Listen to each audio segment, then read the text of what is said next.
پیغام کو پہنچائیں۔ آج شہادت ہے اس عظیم خلیفہ کی جنہوں نے قرآن میں وہ کردار ادا کیا۔ جمعے کا خطبہ قیامت تک جب بھی پڑھا جائے گا ان کو جامع القرآن کے القاب سے یاد کیا جائے گا۔ آپ نے پوری امت کو قرآن کے ایک قرات پر جمع فرما دیا۔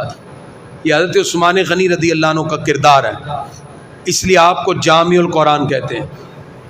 حضرت عثمان ابن عفان رضی اللہ تعالیٰ عنہ اس امت کے وہ فرد ہیں جن کے نکاح میں حضور صلی اللہ علیہ وسلم کی یکے بعد دیگرے دو بیٹیاں آئیں۔ اس کائنات میں کسی کو یہ مرتبہ نہیں ملا۔ حضرت لوط علیہ السلام کے بعد جس ہستی نے دین اسلام کے لیے ہجرت کی اپنے آل خانہ کے ساتھ، وہ جناب عثمان غنی رضی اللہ عنہ۔ حضرت عثمان غنی رضی اللہ عنہ وہ ہستی ہیں 6 مرتبہ خرید کر جنت سرکار سے لی ہے۔ ابتدائے اسلام میں کلمہ پڑھ کے حضور صلی اللہ علیہ وسلم کی اطاعت میں آنے والے، حیا، عفت و پاک دامنی کا یہ مقام ہے کہ سرکار اپنی وضع قطع پہ بیٹھے ہیں۔ ابو بکر صدیق آئے تو یوں ہی بیٹھے رہے، فاروق اعظم آئے تو یوں ہی بیٹھے رہے، عثمان غنی آئے تو فوراً اپنا لباس درست کر کے بیٹھ گئے۔ عرض کیا یہ کیا معاملہ ہے؟ فرمایا اس سے میں کیوں نہ حیا کروں جس سے فرشتے بھی حیا کرتے ہیں۔ وہ حضرت عثمان غنی رضی اللہ عنہ اسلام میں جب بھی دولت اور پیسے کی باری آئی، اپنے مال سے جنہوں نے اسلام کی خدمت کی، جن کے نام کا اکاؤنٹ آج بھی مدینہ میں چل رہا ہے، وہ عثمان غنی رضی اللہ تعالیٰ عنہ، جن کا کردار اسلام میں ہمیشہ جلی حروف سے لکھا جائے گا۔ جنت البقیع جس میں آج سیدہ کائنات بھی جلوہ فرما ہے، یہ ٹکڑا بھی خرید کر عثمان غنی نے وقف کیا تھا۔ مسجد نبوی کی توسیع میں عثمان غنی کا کردار ہے۔ غزوہ جیش اسرا، غزوہ تبوک میں جس نے 1000 اونٹ پیش کیے اور اشرفیاں اور دینار پیش کیے، سرکار منبر سے نیچے آئے، حضرت عثمان غنی کا ماتھا چوم کے کہا عثمان آج کے بعد تیرا کوئی عمل تجھے نقصان پہنچا ہی نہیں سکتا۔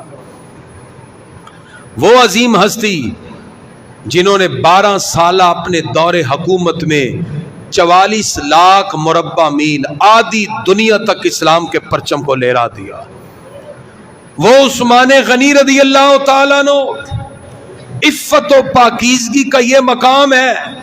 آپ فرماتے ہیں جب سے میں نے یہ ہاتھ حضور صلی اللہ علیہ وسلم کے ہاتھ میں بیعت کے لیے دیا، یہ ہاتھ میں نے کبھی شرمگاہ کو بھی نہیں لگایا۔ وہ ہستی کہ جب حدیبیہ میں حضور صلی اللہ علیہ وسلم نے کفار مکہ سے انہیں گفتگو کرنے کے لیے ایز اے سفیر بھیجا، تو حضرت عثمان غنی رضی اللہ تعالیٰ عنہ وہ عظیم ہستی ہیں۔ نبی کریم صلی اللہ تعالیٰ علیہ وسلم نے روانہ کیا، آپ جب وہاں پہنچے تو افواہ اڑا دی گئی عثمان غنی شہید ہو گئے۔ ہمارے آقا نے ہاتھ بڑھائے اور کہا بیعت کرو خون عثمان پر۔ ہمارے آقا جانتے تھے عثمان غنی زندہ ہے، لیکن کسی بھی مخالف پر جب تک آپ پریشر بلڈ اپ نہیں کر دیتے اس وقت تک اپنے مقاصد میں پورا نہیں ہوتے۔ ہمارے آقا نے ہاتھ بڑھایا خون عثمان پر بیعت کرو، 1500 صحابہ نے بیعت کی، ہمارے آقا نے ان کے ہاتھ پہ ہاتھ رکھا۔ اللہ فرماتا ہے ان الذین یبایعونک انما یبایعون اللہ۔ پیارے محبوب جو لوگ آپ سے بیعت کر رہے ہیں وہ آپ سے نہیں بلکہ پروردگار سے بیعت کر رہے ہیں۔ سرکار فرماتے ہیں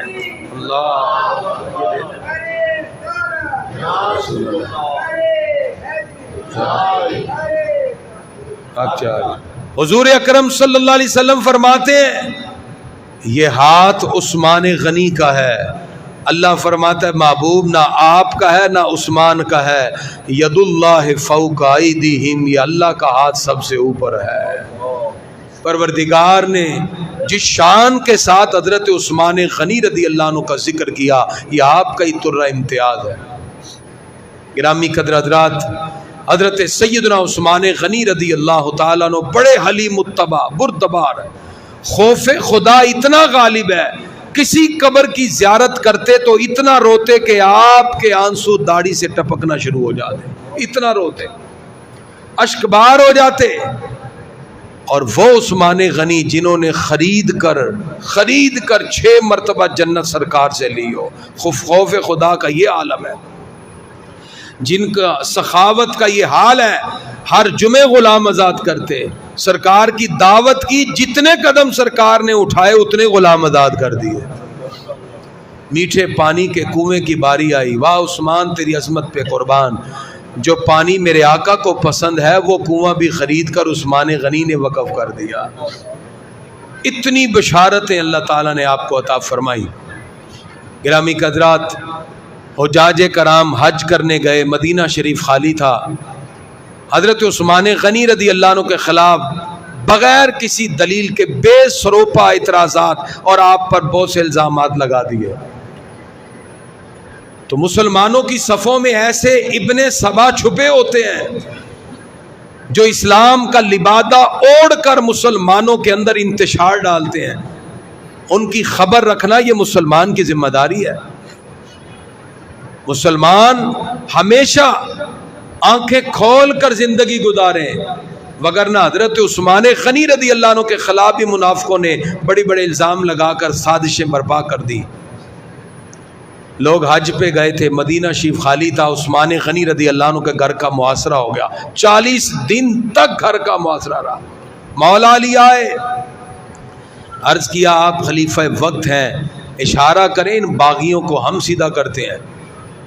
آپ نے کہا علی میں اپنی وجہ سے شہر رسول میں کسی کا خون نہیں بہا سکتا۔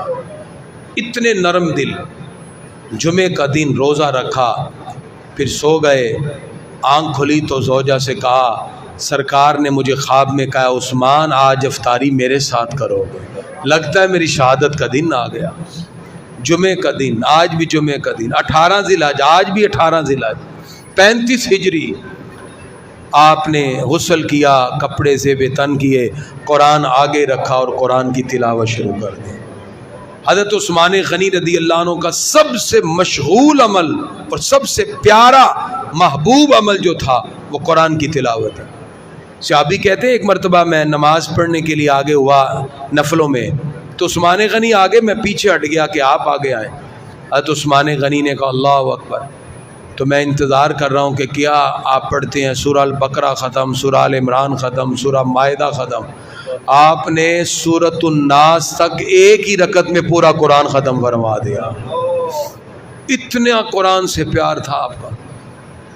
شہادت کے وقت بھی قرآن کی تلاوت ہے، قرآن پڑھ رہے ہیں، یہاں تک کہ باغیوں نے گھر کے پچھلے حصے سے پھلانگا، کیونکہ دروازے پر حضرت مولا علی نے ایک طرف امام حسن کو کھڑا کیا، دوسری طرف امام حسین کو کھڑا کیا، وہ پہرے دار تھے حضرت عثمان غنی رضی اللہ۔ پیچھے سے پھلانگ کے آئے، آپ قرآن تلاوت کر رہے ہیں، 82 سال کی عمر ہے، 44 لاکھ مربع میل پہ حکومت، مسلمانوں کے تیسرے خلیفہ، قرآن پڑھتے ہوئے حضرت عثمان غنی رضی اللہ عنہ کو شہید کر دیا جاتا ہے۔ آپ کی شہادت ایک بہت بڑا اختلاف کا سبب بنا، جس کے بعد پھر امت متفق نہ ہو سکی۔ منافق اور ابن سبا جیسے لوگ آج بھی امت کی صفوں میں دندناتے پھرتے ہیں۔ امت مسلمہ کو آج پھر اسی اتحاد و اتفاق کی ضرورت ہے۔ گرامی حضرات، آج پھر ہمیں قرآن سے اسی محبت کا اظہار کرنا ہے جیسے حضرت عثمان غنی رضی اللہ عنہ فرماتے ہیں کہ میری محبوب ترین چیز یہ ہے کہ میں قرآن کی تلاوت کرتا ہوں۔ گرامی حضرات، قرآن اور صاحب قرآن سے محبت کا اظہار یہی ہے کہ ہم اپنے گھروں کو قرآن کی تلاوت سے معمور کریں، قرآن اور صاحب قرآن کی محبت اپنی اولادوں کے دلوں میں منتقل کریں اور قرآن سے اپنا پیار رکھیں۔ ابھی نماز جمعہ کے بعد سویڈن میں ہونے والی اس گستاخی کے خلاف ایک احتجاجی و مذمتی ریلی کا اہتمام ہے، مغل پورہ چوک سے شالامار تک۔ آپ احباب ضرور اس میں شرکت کریں، حضور صلی اللہ علیہ وسلم سے اور آپ پہ نازل ہونے والی قرآن جو عظیم کتاب ہے، صاحب قرآن اور قرآن سے اپنی محبت کا اظہار کریں۔ دعا ہے رب قدوس کی بارگاہ میں اللہ تعالی ہم سب کو قرآن اور صاحب قرآن سے اپنی محبتوں کا اظہار کرنے اور پھر اس قرآن کو اپنی عملی زندگی میں نافذ کرتے ہوئے اس کو عمل کے ساتھ وابستہ کرنے کی اللہ توفیق عطا فرمائے۔